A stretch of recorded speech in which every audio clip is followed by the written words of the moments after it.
장하성 청와대 정책실장의 이야기가 상당히 뉴스가 많이 됐습니다. 어제 이제 3명의 수석을 교체를 하지 않았습니까? 언론에서는 이것이 결국 문책성 인사라고 했는데 장하성 정책실장은 오늘 어떤 이야기했냐면 이건 언론의 흔들기다. 이렇게 성격 규정을 했어요. 보도를. 서가번 의원님은 장하성 실장이 이런 인식을 어떻게 평가를 하세요?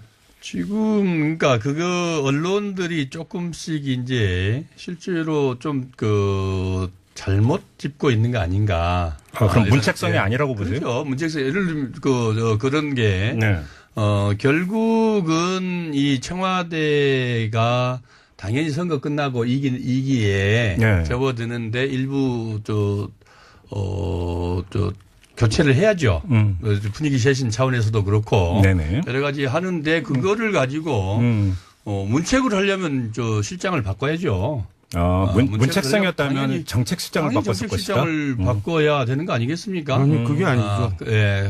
잠깐만 그럼 정돈 의원님 말씀해 주세요. 그러니까 소득 주도 성장이 네. 지금 성과를 못 내고 오히려 경제 지표는 거꾸로 가고 있잖아요. 네네. 그러니까 이제 사실 이 사람들 갖고는 도저히 안 되겠다 이제 대통령께서 판단하시고 좀 더 유능한 사람 써야겠다. 네. 그때 지방선거 끝나서 그런 얘기 했잖아요. 능력이 중요하다. 성과를 내야 된다. 네.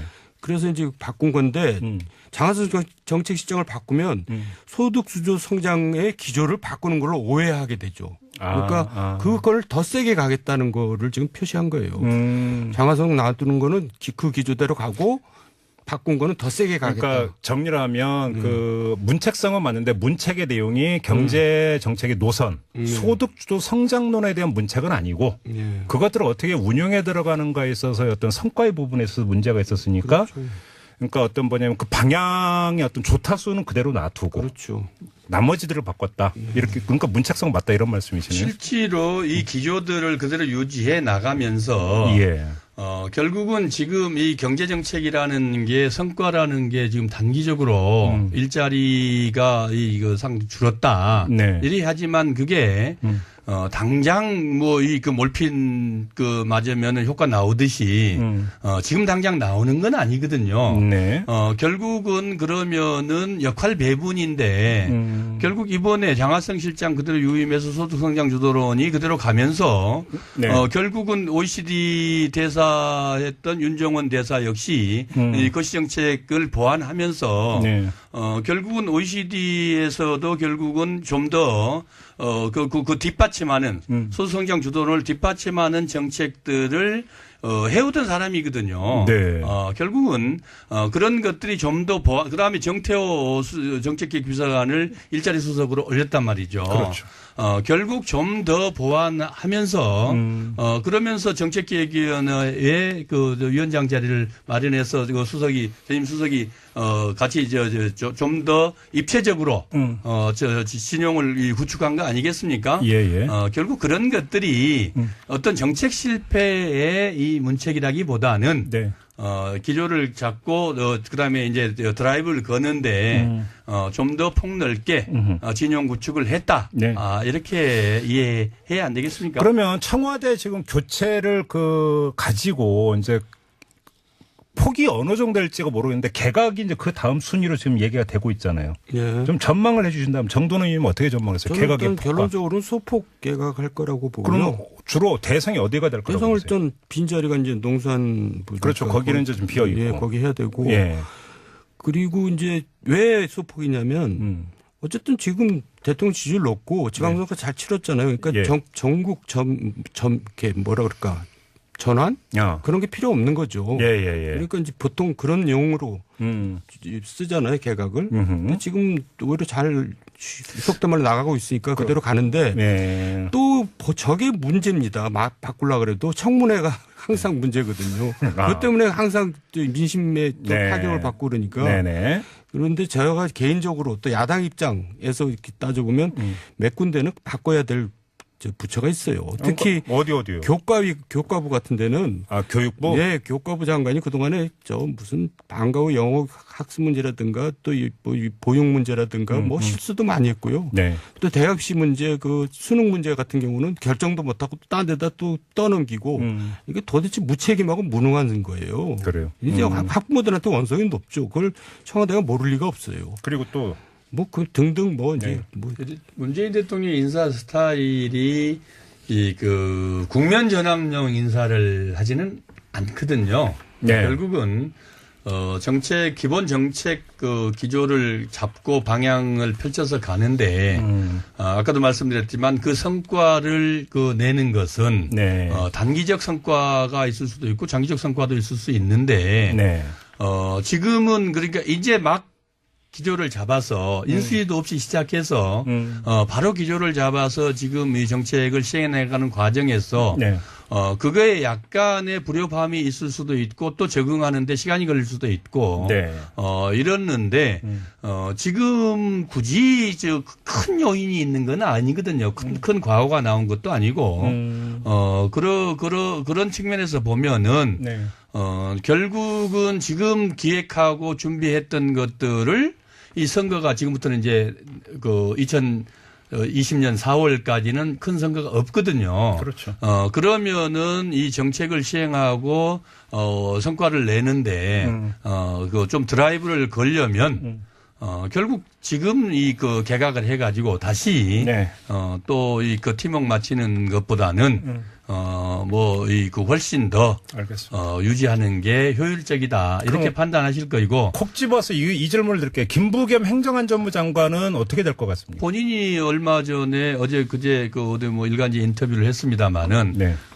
평상시에 본인이 해오던 말씀 그대로예요. 그러니까 지금 당에서 꼭 정말로 김부겸 장관이 당대표로서 나와줘야 된다라는 강력한 요구가 아니면 네. 본인이 지금 그 자리를 대통령께 제가 나가서 당 책임지겠습니다. 맡겠습니다.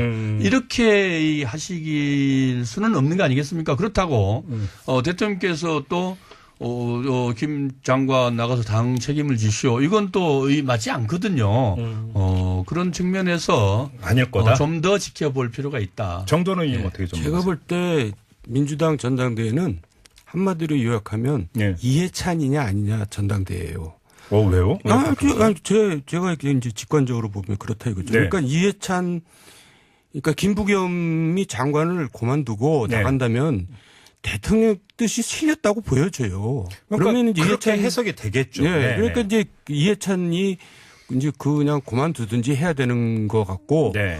아니면 이럴 수가 있어요. 정말 세게 붙어가지고 흥행머리를 하고 또 후계자끼리 한번 각축전을 벌일 수도 있는 거죠. 네. 김부겸 장관은 지금 대권을 또 생각하고 있는 사람이거든요. 그러니까 개인적으로는 한번 자기는 이제 그러고 싶은데 대통령 자기 마음대로 못 하잖아요. 근데 문재인 대통령의 시점에서 좀 한번 질문을 드려보면 당 대표 경선을 세게 붙는 건 좋은데 항상 거기에는 후유증이 있더라고요 보면 대표 경선에서. 그런데 문재인 대통령 입장에 그렇게 세게 붙어갖고 후유증이 나는 게 별로 좋을 것 같지가 않아요. 좋을 건 없죠. 그러니까 지금 이 상황에서 문재인 대통령의 관점보다도 네. 우리 당의 지금 의원들 한 분 한 분들이 지금 가장 고민하고 계시는 지점이 바로 지금 우리 앵커께서 말씀하신 그 지점이라고 생각을 합니다. 네. 이번 선거에서 드러났듯이 네. 또 과거 정권에서 보여줬듯이 네. 결국 집권 세력이 서로 분열해서 갈등하면은 결국 국민들의 매를 맞을 수밖에 없고 네. 집권 세력이 서로 단합하고 단결하고 또 국민들을 위해서 일치 단결해서 네. 서로 국민들을 위해서 일한다는 모습을 보여줬을 때 성과를 냈을 때 대통령이 그럼 그건 뭐겠습니까? 결국 대통령의 지지율로 나오는 것이고 또 집권 여당의 당 지지율로도 그 반영이 되거든요. 네. 그랬을 경우에 결국은 선거도 승리하더라. 그러니까 반대면은 결국 선거에서도 실패한 게 지금까지의 이 정당사거든요. 지금의 이 그런 맥락 점들을 지금 집권당에서 고민하지 않을 수 없죠. 지금의 이 맥락으로 보면 그러니까 자유반 타협안으로 거론되는 사람이 20명이라고 하지만 의외로 뚜껑을 열면 신거운 내지 무난한 대표 경선이 될 가능성이 높다고 봐야 되는데 저는 궁금한 게 정돈 의원께서 이해찬 의원을 언급을 하셨는데 문재인 대통령 입장에서 이해찬 의원이 좀 부담스럽지 않을까요? 부담스러워요. 당 장악력이 있는 사람 아니에요. 그래요? 그런데 이제 이거를 얘기하고 싶어요. 저는 지금 대통령 지지율이 계속 유지가 된다면 네. 재집권하는데 별 문제는 없을 겁니다. 근데 만약에 네. 흔히 이제 1년까지는 잘 가다가 뚝 떨어져 버리잖아요. 네. 노무현 대통령도 그랬고 다 그랬습니다. 그럴 경우에는 여당 내에서 야당 역할을 한 사람이 후계가 될 확률이 높아져요. 그러니까 지금 당에서 네. 일사불란한 건 좋은 게 아니에요. 그런 민물을 키워야 됩니다. 야당 역할 할 수 있는 인물. 그러면 오히려 그런 점에서 이해찬 의원이 하나의 적임자가 될 수 있다고 보시는 될 거죠? 수도 있죠. 예. 정동영 의원이 예. 김부겸도 할 수 있고. 석가부 의원 그런 지점들을 가지고 지금 당내에서 많은 고민들을 하고 있고 네. 또 논의들을 개개인 각계 뭐 그룹들이라든지 아니면 뭐 아직 하고 있지 않겠습니까? 네. 왜냐면은 지금 정도는 말씀하신 부분들이 맞거든요. 왜냐면은 그게 당에 지금 그 힘을 키워가는데 네. 또 지평을 넓혀가는데 어떤 게 어떤 모습이 더 좋으냐. 예. 결국 대표의 이 마케팅이 중요하지 않습니까? 그러니까요. 예, 그런 측면에서 보면 그렇다고 해서 또 청와대와 이 충돌해서도 곤란하고 그렇죠. 또 한편으로 이 조기에 네. 대권 후보들이 경쟁하는 그 양상으로 가게 되면은 이 관성이라는 게 또 정치는 있지 않습니까? 그렇게 되면은 국민들이나 지지자들 입장에서는 또 좀 불안하고 네. 그럴 수 있거든요. 그런 점들이 여러 가지 그래 복합적으로 네. 지금 고민하고 있을 거라고 봅니다. 알겠습니다. 뭐 언론에서는 이제 원래 이제 정치라고 하는 게 이제 정치 기사의 또 어떤 그 가독성을 위해서 뭐 친문 대 비문의 대결 구도 이렇게 하면서 막 그건 아닌 것 같아요. 열심히 이제 쓰고 있던데 과연 그렇게 당 대표 경선이 갈지가 좀 의문스러워서 야당과 여당의 또 이 전당대회가 또 좀 다른 모습일 수 있는 이유가 그것 때문이죠. 책임성 아니겠습니까? 장하성 청와대 정책실장의 이야기가 상당히 뉴스가 많이 됐습니다. 어제 이제 3명의 수석을 교체를 하지 않았습니까? 언론에서는 이것이 결국 문책성 인사라고 했는데 장하성 정책실장은 오늘 어떤 이야기했냐면 이건 언론의 흔들기다. 이렇게 성격 규정을 했어요. 보도를. 석가번 의원님은 장하성 실장이 이런 인식을 어떻게 평가를 하세요? 지금 그러니까 언론들이 조금씩 이제 실제로 좀 잘못 짚고 있는 거 아닌가. 그럼 문책성이 아니라고 보세요? 그렇죠. 문책성 예를 들면 그런 게 네. 결국은 이 청와대가 당연히 선거 끝나고 이기에 네. 접어드는데 일부 교체를 해야죠. 분위기 쇄신 차원에서도 그렇고 네네. 여러 가지 하는데 그거를 가지고 문책을 하려면 실장을 바꿔야죠. 문책성이었다면 당연히 정책실장을 바꿨을 것이다. 정책실장을 바꿔야 되는 거 아니겠습니까? 아니 그게 아니죠. 예. 잠깐만 그럼 정돈 의원님 말씀해 네, 주세요. 그러니까 소득 주도 성장이 네. 지금 성과를 못 내고 오히려 경제 지표는 거꾸로 가고 있잖아요. 맞으면 효과 나오듯이 지금 당장 나오는 건 아니거든요. 네. 결국은 그러면은 역할 배분인데 결국 이번에 장하성 실장 그대로 유임해서 소득성장 주도론이 그대로 가면서 네. 결국은 OECD 대사했던 윤정원 대사 역시 이 거시정책을 보완하면서 네. 결국은 OECD에서도 결국은 좀 더 그 뒷받침하는 소득성장 주도론을 뒷받침하는 정책들을 해오던 사람이거든요. 네. 결국은 그런 것들이 좀 더 그다음에 정태호 정책기획 비서관을 일자리 수석으로 올렸단 말이죠. 그렇죠. 결국 좀 더 보완하면서 그러면서 정책기획위원회의 위원장 자리를 마련해서 전임 수석이 같이 좀 더 입체적으로 신용을 구축한 거 아니겠습니까? 예. 결국 그런 것들이 어떤 정책 실패의 이 문책이라기보다는 네. 기조를 잡고 그다음에 이제 드라이브를 거는데 좀 더 교육부? 네, 교과부 장관이 그동안에 무슨 방과 후 영어 학습 문제라든가 또 보육 문제라든가 뭐 실수도 많이 했고요. 네. 또 대학 입시 문제 수능 문제 같은 경우는 결정도 못하고 딴 데다 또 떠넘기고 이게 도대체 무책임하고 무능한 거예요. 그래요. 이제 학부모들한테 원성이 높죠. 그걸 청와대가 모를 리가 없어요. 그리고 또 등등 네. 문재인 대통령 인사 스타일이 국면 전환용 인사를 하지는 않거든요. 네. 결국은 기본 정책 기조를 잡고 방향을 펼쳐서 가는데 아까도 말씀드렸지만 그 성과를 내는 것은 네. 단기적 성과가 있을 수도 있고 장기적 성과도 있을 수 있는데 네.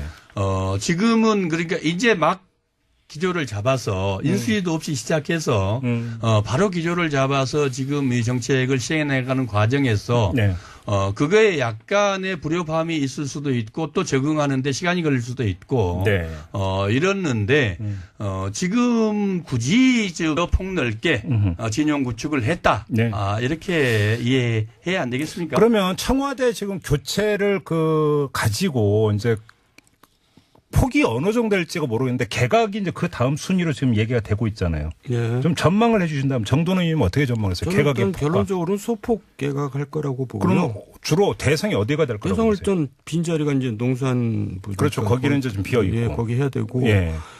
그리고 이제 왜 소폭이냐면 어쨌든 지금 대통령 지지율 높고 지방선거 잘 치렀잖아요. 그러니까 예. 전국 이렇게 뭐라 그럴까 전환 그런 게 필요 없는 거죠. 예. 그러니까 이제 보통 그런 용어로 쓰잖아요, 개각을. 근데 지금 오히려 잘 속된 말로 나가고 있으니까 그대로 가는데 예. 또 저게 문제입니다. 막 바꾸려고 그래도 청문회가 항상 문제거든요. 그것 때문에 항상 민심에 네. 타격을 받고 그러니까. 네네. 그런데 제가 개인적으로 또 야당 입장에서 이렇게 따져보면 몇 군데는 바꿔야 될 부처가 있어요. 특히 어디요?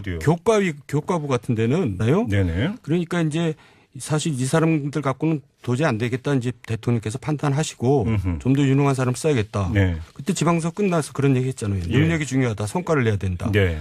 그래서 이제 바꾼 건데 장하선 정책 시정을 바꾸면 소득 수조 성장의 기조를 바꾸는 걸로 오해하게 되죠. 그러니까 그걸 더 세게 가겠다는 거를 지금 표시한 거예요. 장하성 놔두는 거는 그 기조대로 가고 바꾼 거는 더 세게 가겠다. 그러니까 정리를 하면 그 문책성은 맞는데 문책의 내용이 경제 정책의 노선, 소득주도 성장론에 대한 문책은 아니고 예. 그것들을 어떻게 운영에 들어가는가에 있어서 어떤 성과의 부분에 있어서 문제가 있었으니까 그렇죠. 그러니까 어떤 뭐냐면 그 방향의 어떤 조타수는 그대로 놔두고 그렇죠. 나머지들을 바꿨다. 이렇게 그러니까 문책성 맞다 이런 말씀이시네요. 실제로 이 기조들을 그대로 유지해 나가면서 예. 결국은 지금 이 경제정책이라는 게 성과라는 게 지금 단기적으로 일자리가 이거 줄었다. 네. 이리 하지만 그게 당장 뭐 이 그 몰핀